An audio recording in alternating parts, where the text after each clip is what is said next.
Olá, minha amiga, meu amigo. Hora da nossa conversa nesta quinta-feira, 17 de julho.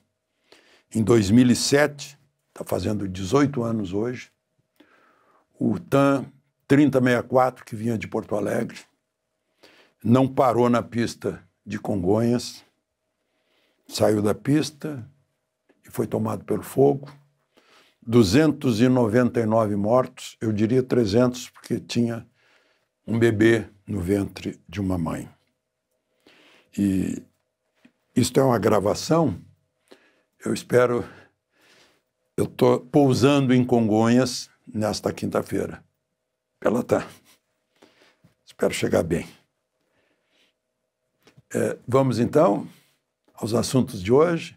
Lembre-se de se inscrever, se ainda não fez isso, e ao final de deixar o gostei ou não gostei.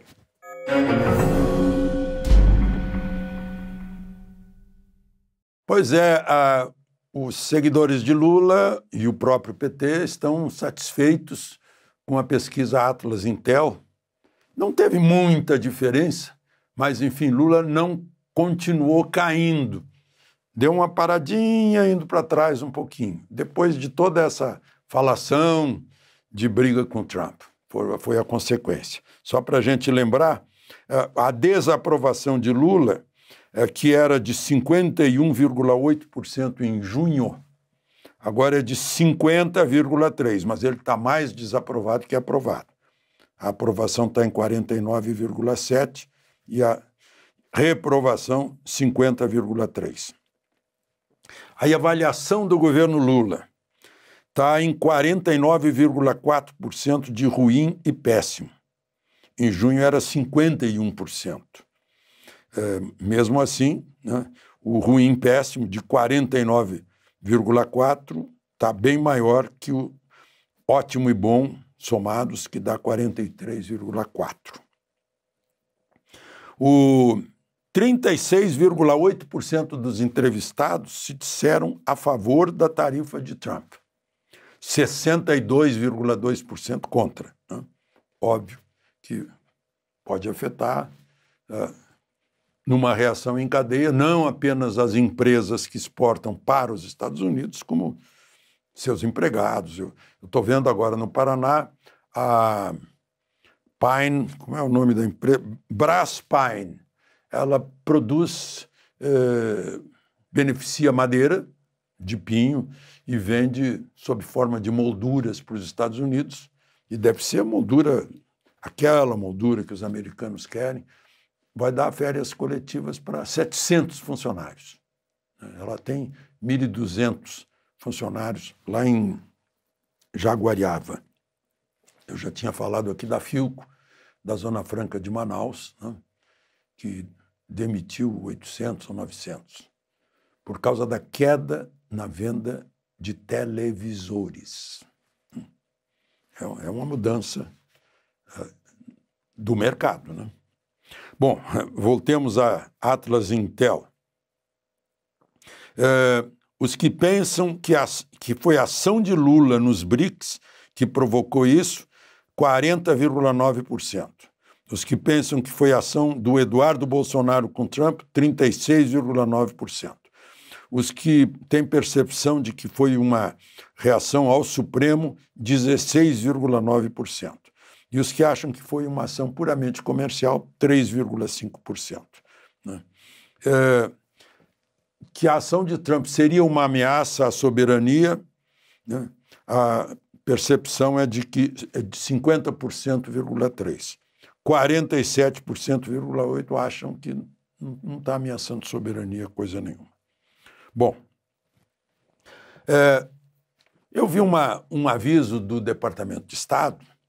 Na semana passada eu contei para vocês que os americanos, olha, se continuarem com essa ideologia de Lula dentro da Organização dos Estados Americanos, a gente simplesmente não entra mais com 50% da sustentação da OEA. E aí o que aconteceu? O Itamaraty orientou os seus delegados lá na Organização dos Estados Americanos na hora de votar conselheiro do Brasil para o Conselho Internacional de Direitos Humanos, da OEA não votaram e o brasileiro perdeu feio para o mexicano. Parece que era para avisar, olha, menos gente aqui do Brasil na área dos direitos humanos que está examinando. Né? Veio aqui aquele Vaca, né? Sobrenome Vaca. Enfim, um dos pontos delicados da OEA é a Comissão de Direitos Humanos.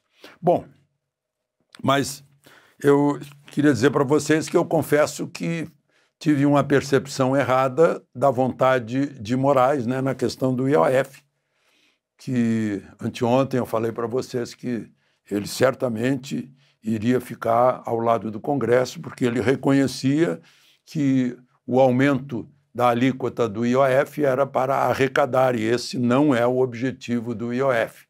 A arrecadação tem que ser projeto de lei de imposto, né? De aumento de imposto. Só que, contrariando o que ele próprio havia dito, ele decidiu, anulou o decreto legislativo do Congresso, da maioria dos representantes do povo brasileiro, e manteve a disputa, manteve o decreto assinado por Lula. Aí eu lembro de José Dirceu, quando insistia, ele não tem mais falado nisso ultimamente, em que o Supremo não tem que ser Supremo, tem que ser um tribunal constitucional, para não ter funções políticas, para aplicar simplesmente a Constituição. Né? E lembrando que não é um poder porque não recebeu o poder do povo. Isso José Dirceu, é a teoria de José Dirceu. Quem recebeu o poder do povo é que é poder. O executivo, o presidente do executivo, né? O chefe do executivo estadual, municipal ou federal, e os legislativos. Né? Mas, enfim, só para vocês saberem o que vai acontecer. Compras internacionais com cartão de crédito e débito, a alíquota sobe de 3,38 para 3,5. Compra de moeda em espécie e remessas ao exterior passa de 1,1 para 3,5. Empréstimos a empresas, a alíquota diária de IOF dobra de 0,0041 para 0,0082. Dobra. Seguros VGBL era 0, vai ter 5% de IOF. Né? É uma previdência que as pessoas aderem a essa previdência sonhando com a alíquota 0. E aí vira um pesadelo. Fundos de investimentos em direitos creditórios passam a ter cobrança de 0,38. Cobrança de IOF sobre operação de risco sacado. Moraes entende que a medida criou uma nova base de tributação e ultrapassou os limites legais para decretos presidenciais. Só aí ele diz, olha, não é aqui que pode mexer. Aqui está criando imposto.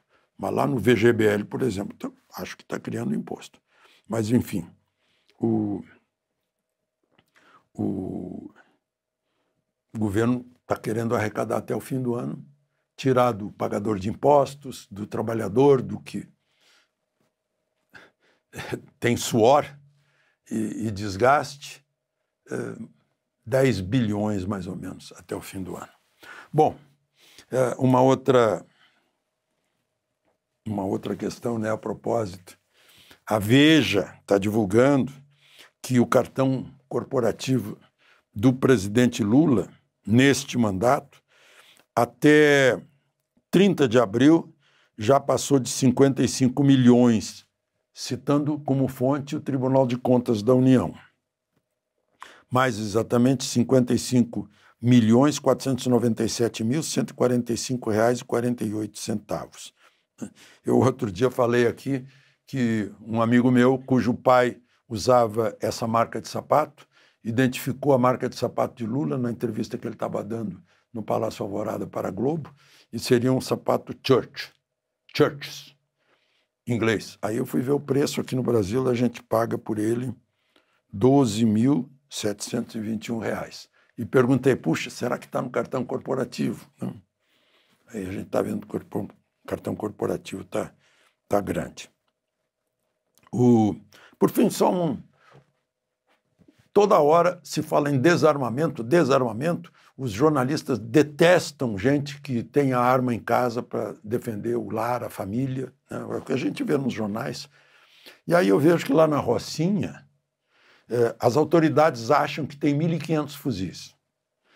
As pessoas que são do ramo me dizem que deve ter no mínimo o dobro, porque tem muito fuzil enterrado, envolto em plástico, protegido, etc. Se fosse só 1.500, já dava muito mais que um regimento inteiro em que eu servi, na infantaria, com 2 batalhões. Já dava mais do que isso, em número de fuzis. Então, eu não sei por que não aplicam desarmamento na Rocinha. Se sabem que tem 1.500 fuzis, né, pode levar detetor de metais, acha os outros enterrados. Mas não aplicam lá tudo isso que falam de desarmamento aí nos jornais. De Brasília, Alexandre Garcia.